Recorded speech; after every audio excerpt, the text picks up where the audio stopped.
up, and welcome to the Purple Pride podcast. It's Triple P with AAA on this and your girl Mila. Depressing but ending with a bright side episode of the PPP. You down with OPP? You don't I'm down with EMAW. That's what I'm down with too. So. Although it's getting kind of hard to be down with EMAW right now. But if you didn't watch last week's game, we lost. Don't watch it. Yeah, don't watch it.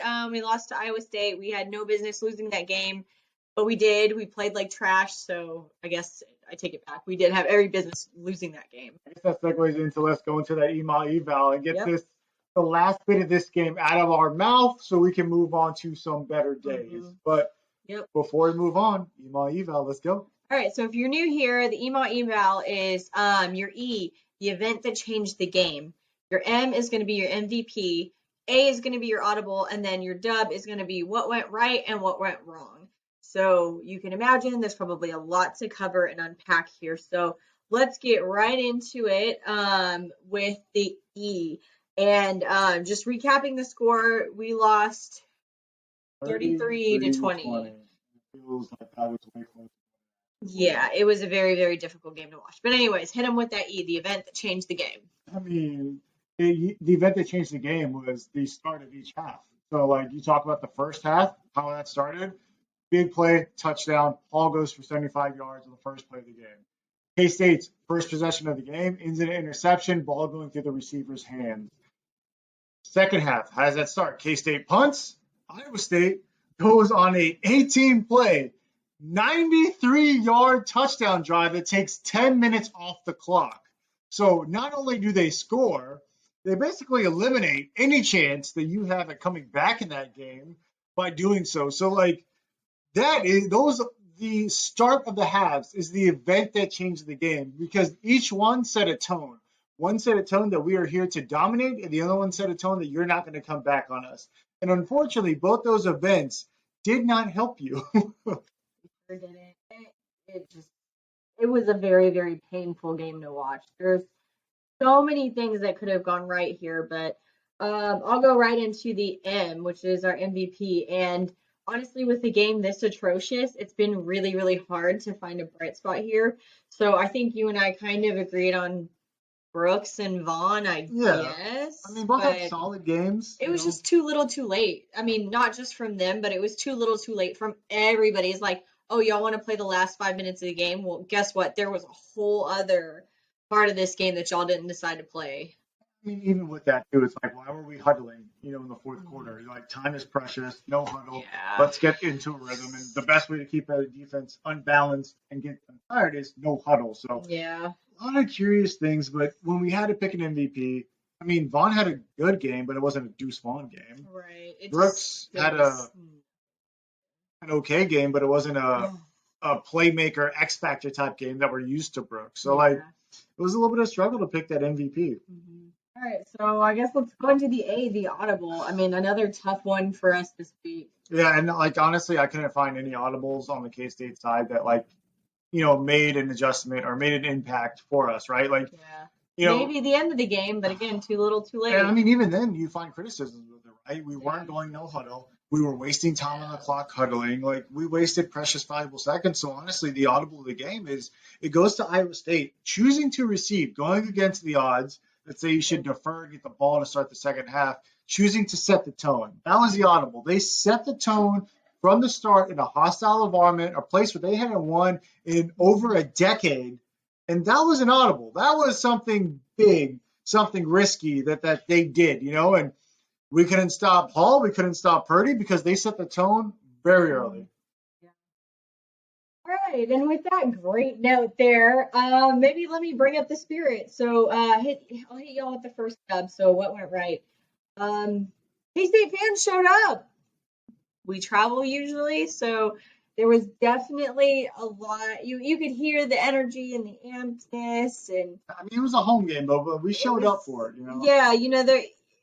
Even throughout the end, you could tell that people were like, "Come on, K-State, do something, come back with it." And we just didn't deliver. So I'll let you hit him with what went wrong. I do want to say, like, a lot of fan bases, like when you're on a 2-game, now 3-game losing streak, it's hard to show up. But K-State, every game they show up, every single game. The crowd got into it. I mean, those moments where we did get touchdowns and there was moments of life, like just Iowa State snatched at just the last moment. But like K-State fans really did show up and really try to pump life into this lifeless team, because like we lost on every, and this is the what went wrong. We lost on literally every phase of the game. Every phase. Offense, we lost.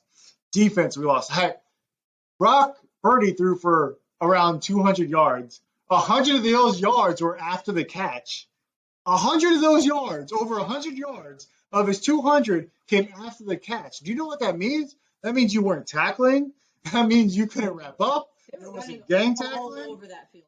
Hall got over 200, got almost 200 yards rushing. So, like, we mentioned that, like, you want to make them one-dimensional, but they were they weren't two-dimensional. They were 14-dimensional. Like, they did anything they wanted to. So, like, we failed on the offensive end. We couldn't move the ball. We failed on the defensive end, stopping them. And even special teams, you didn't show up. We missed kicks. We didn't get the best field position. So, like, it was really just this is the game where you don't review the tape, you smash the tape, and just move on to the next one. There's no sense in reviewing this film. Well, if you review the tape, you're going to be there literally up until game time on Saturday, because there's so many things that could have gone better. Yeah. So we're reeling. We're going up against now a Texas Tech team that is 5-2, that's feeling themselves after beating KU 41-14. So. And we're playing in Lubbock, too. That is not an easy place to play. No, we're playing in Tortilla Central. If you don't know, they like to throw tortillas on the field. They sneak them in their boots. Yeah. Actually, it's definitely an upgrade from what it used to be. It used to be that they would throw batteries. Get it? Haha, battery. Yeah, no, not fun. Yeah, you don't want to get pelted by batteries. So. And this is your classic Texas Tech team.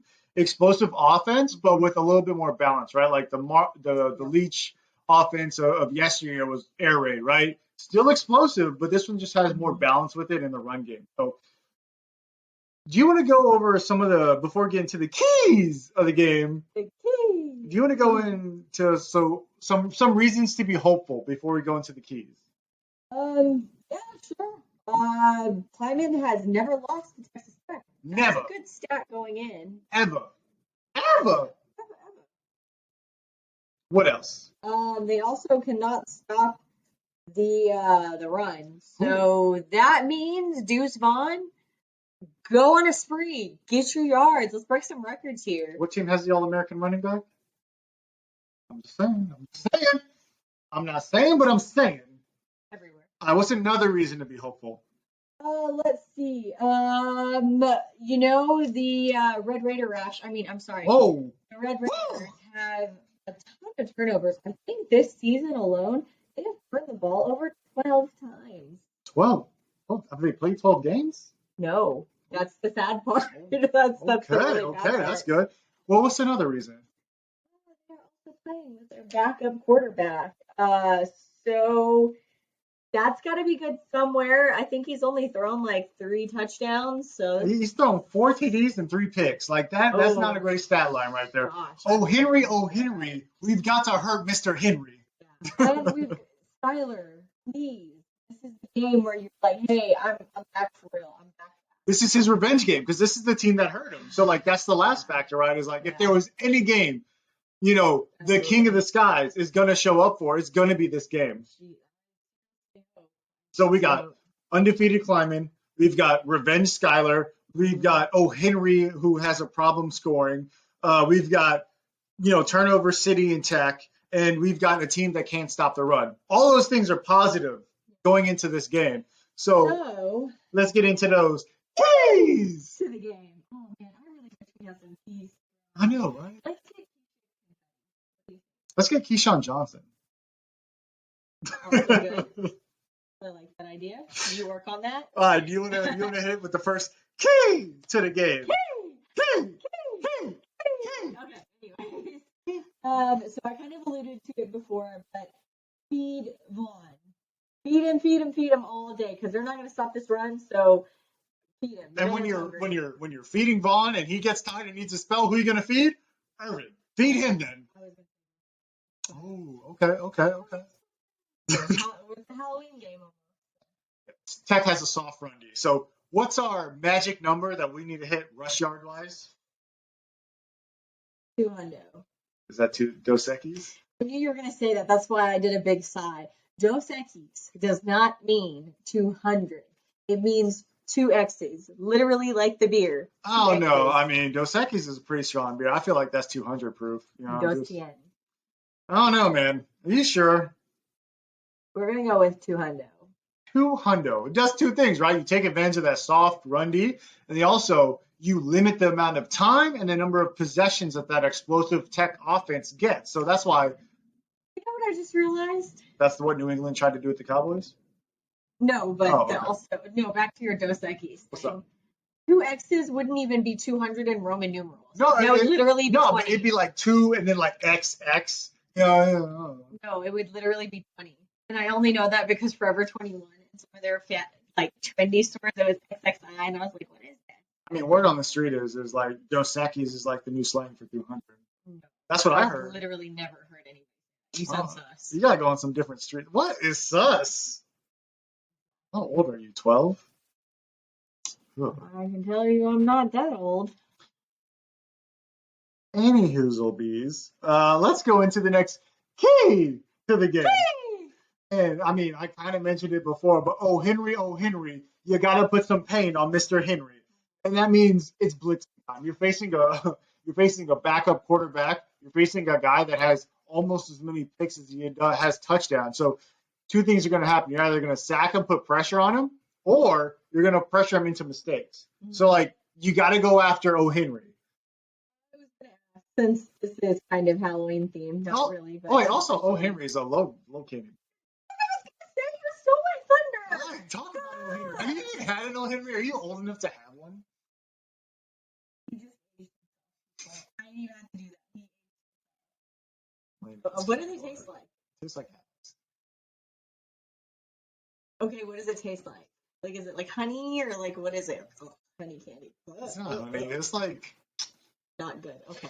All right, we'll move on. Someone hit us up on Twitter at I35SportsCXN if you have had an O. Henry. It's not bad. It's just overrated. I'm not going to go out of my way to go buy this candy. There's a whole episode of Seinfeld dedicated to O. Henry and the O. Henry heiress. And I'm like, really? How much money she really got if she's from the O. Henry fortune? Shut up, Joe. He asked how old I was and was like, oh, are you 12? He just referenced Seinfeld. So that's all syndication everywhere. It's on Netflix. You're telling on yourself all over. I mean, I'm older. Can we get some? Yes. Ashy Larry style? Yep. Yeah. Do you even know who Ashy Larry is?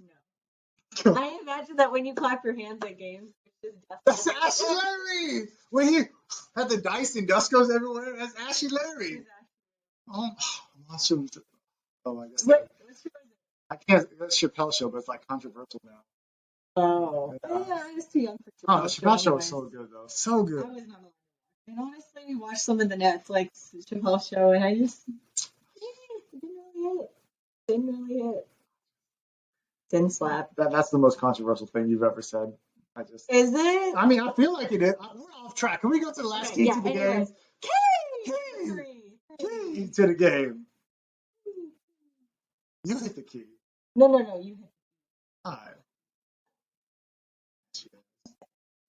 I imagine that when you are typing up your game notes, as you hit that keyboard, it kind of looks like when LeBron gets ready to play and it's. What am I, a snake? Because isn't ashiness isn't that no skin coming off and skin cells? I'm not a snake. I'm not losing skin at every moment. That's our dog and his fur. What that's key to the game is you're facing a team that has scored less than 28 points only one time this season. So what does that tell you as K-State's as K-State, it means you got to score. You got to finish your drives. That means don't rely on your kicker to make kicks. Finish drives. Go for it in the red zone. If it's 4th and 3 or less, you're going for it once you're on the other side of the 50, right? Yeah. Once you're in plus field position, you go for it because you're going to have to score at least 30 to win this game against a team that has only scored under 28 one time. Do not be a second half team. You need to show up and be there the whole dang game. Don't be sus. Win the dang day, guys. Yeah, don't be sus. Listen. Am I using it right? No. How do you use it? I mean, maybe, but like not really. Anyways, What chuggy? What's a chuggy? you're getting way off topic here. You're making it seem like I'm super young. First of all, I've never made it seem like you're super young. You literally just asked me if I was 12. You're the mom off Mean Girls. You're an old person that wants to be young. That's what you're being right now. Using terms like sus and not using those seconds All when she she goes said hard on the was that street. I'm a shoulders.